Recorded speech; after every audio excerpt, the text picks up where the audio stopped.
Everyone, and welcome. This is Joni Gaynor, and I am your instructor for this course. And I just wanted to welcome you. We are going to discuss in the beginning some of our expectations for the course, and we are also going to go over 3 topics this week. So, first, let me just tell you that for week 1, you will be responsible for reading chapters 1 and 2. Now, some tips I would like to share with you and expectations. For some of you, this is your first online course, and so I think that it would be good to just go over a few of these items. Make sure that you review all of the announcements each week. So if there's a change in the course or someone's experiencing an issue, I will post an announcement there. In addition, the announcements have a lot of tips, common mistakes that students make. So I try to give you a heads up, hey, make sure you do this or you're going to lose some points. So make sure you review those each week. In addition, the syllabus is really your key for this course. It has all the information about grades, what the late policy is, what is accepted, what the course content is for that week. So the syllabus has everything you need to know about this course. If you have questions on it, of course, you can always reach out to me. My email is there at the top, and I will get back with you. But know that that course syllabus is really the guide for this entire course. Okay, so we will have weekly discussions. Your initial post will be due every Wednesday by 11:59 Pacific time. You still can post that on Thursday, Friday, Saturday, or Sunday, but you get full credit if it's posted by Wednesday at 11:59 p.m. Your peer posts are due by Sunday at 11:59 p.m. Pacific time. So after Sunday at 11:59 p.m. Pacific time, no more discussion posts are accepted. So just keep that in mind. In addition, you have an assignment each week that is due on Sunday, and then you've got some things I wanted to point out to you that are available to you are Brain Fuse for online tutoring. For studying tips, I always say use the takeaways, exercises, and the critical thinking in the ebook. And then know that APA is required for this course, and you can learn more about that in the Learn Library. All right, so this week I wanted to just share with you 3 things. We're going to talk about managing time, history of psychology, and psychological perspectives.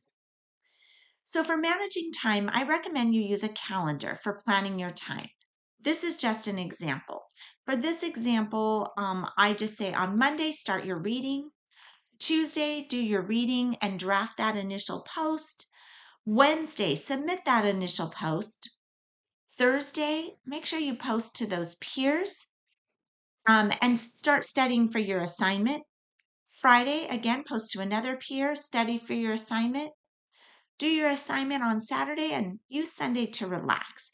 If you follow a schedule like this, it goes much smoother where you break things down into smaller tasks.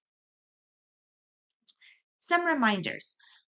Your phone, you can set a reminder up on your phone and or your computer to remind you to post to your peers and your initial posts.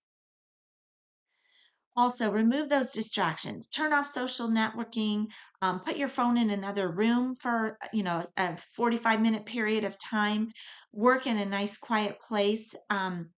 Make sure you turn those distractions off.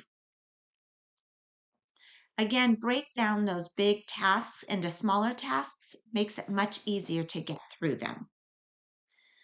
Make a list. Prioritize those tasks. And as you make that list, cross things off and find some joy in crossing those items off that you finished. Make sure that you evaluate how you did for that day and what things need to be adjusted for the next day or the next week.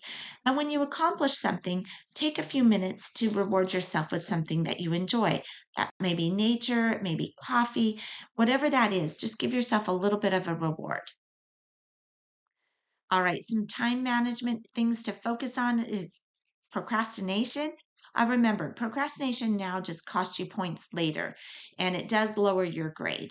So remind yourself of those goals and why you entered this journey in the first place, and that'll help you keep focused on your future, making sure you always plan ahead. got some quotes here about procrastination, but just the one that I really want to bring to your mind is procrastination makes things hard and hard things harder. So those easy things become hard and the hard things just become harder. All right, we're going to break down now into our topics. I want to just give you a brief overview of psychology. And just, I'm not going to read all these details to you, but this just gives you an idea of where psychology started. So keep in mind that psychology just studies the human mind and behavior and how they're linked. And so it has become a scientific discipline, and we've got lots of schools of thought in different stages, and we're going to touch on those throughout this course. So, all the way back in ancient civilization, we have philosophers like Plato and Aristotle who studied this, and they looked at the connection between the mind and the body and human behavior. Medieval period, St. Augustine, St. Thomas Aquinas also studied human nature. And then as we roll into the birth of modern psychology, we've got philosophers such as Descartes and Locke, and they started looking at mind and body and how they interact, but also took a look at the sensory perspective and the sensory experience. We then move into the 19th century, where we've got one who came up with the very first laboratory for psychology, where he used this laboratory in Germany, became the actual birth of experimental psychology, where experiments were first started. And he looked at how we break down this mental process into basic elements known as structuralism. We've got William James, who is the father of psychology. He talked about functionalism. And we are going to study all of these more in depth. So this is just a really quick overview for you. Moving forward, we've got some major schools of thought. We've got psychoanalysis. This is where we talk about Freud, who really looked at childhood experiences and how they shape our behavior. We've got the id, ego, superego, remembering that id is those instincts. I just have to do it. Ego is reality, like, I better not do that because I've got to have consequences, like I have to have a paycheck, for example. And then we've got the superego. That's the morality part of us that says, probably should be kind. This is the nice thing to do. We've got behaviorism. This is where we have John Watson and B.F. Skinner. Basically, we're looking at stimulus producing responses, that behavior is influenced by our environment and the factors that help shape our behavior, as well as learning. And we're going to talk a little bit about observational learning, for example. And then we've got humanistic psychology. This is where we've got Carl Rogers and Abraham Maslow. And this is where they emphasize potential, self-actualization, and personal growth. And so we will look in a minute again at this Maslow's self-actualization and his pyramid. We've got 7 psychological perspectives that I'm going to talk about briefly here.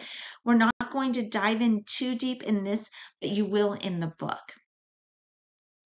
The first one is behavioral perspective. So the behavioral perspective talks about those observable behaviors and the process of learning.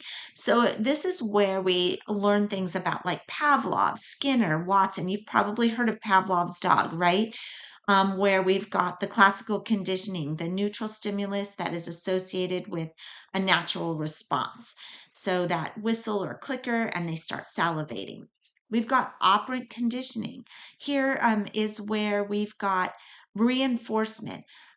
So in this picture, the mouse is hitting the button, and when he hits the button, guess what? Food drops out.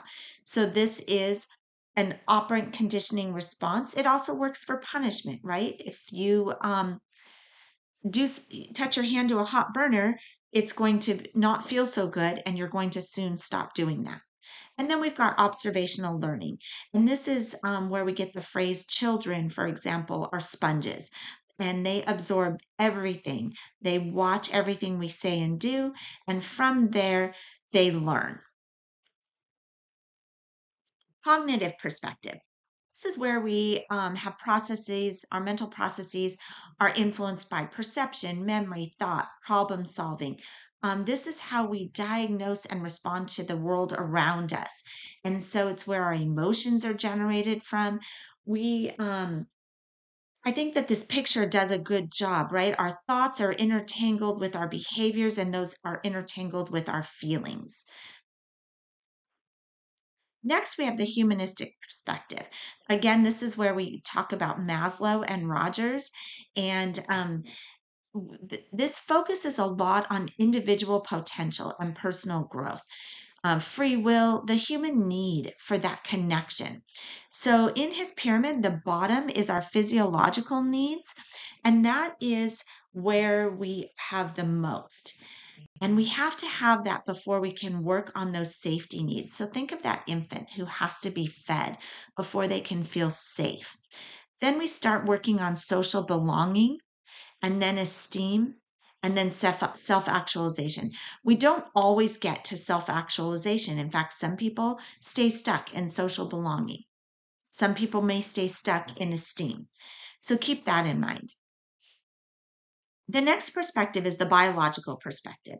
So this perspective focuses on the physiological and genetic basis of behavior. So for example, how our brain structures, neurotransmitters, hormones, genetics, all those things, how they influence our behavior. So one example I'd like to share, we've got different lobes of the brain, right? We've got the frontal lobe, we've got the temporal lobe, we've got the occipital lobe. So all these different lobes that impact our brain. The temporal lobe, for example, is responsible for memory and language. Think about it this way. If there is damage to that temporal lobe, we may have trouble with our memory. We may have trouble with language, understanding words. Similarly, the occipital lobe is responsible for vision.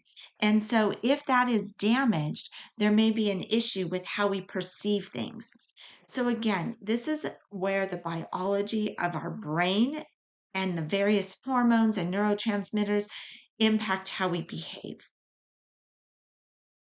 The next perspective is the evolutionary perspective.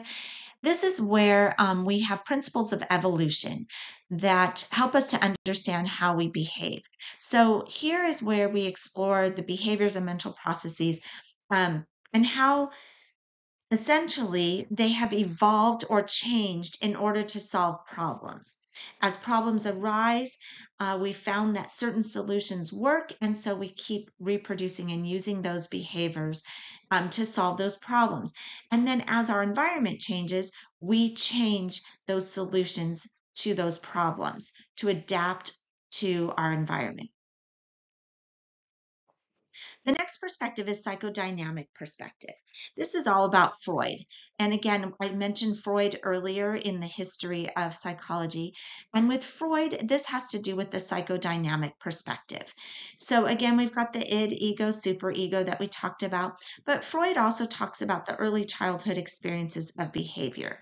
And this has to do with some inner conflicts, defense mechanisms, and the dynamics about the different parts of our psyche. So I think that this picture does a good job here because really our thoughts and our consciousness, our memory and preconscious, and then our instincts and those fears and selfish motives have to do with unconscious.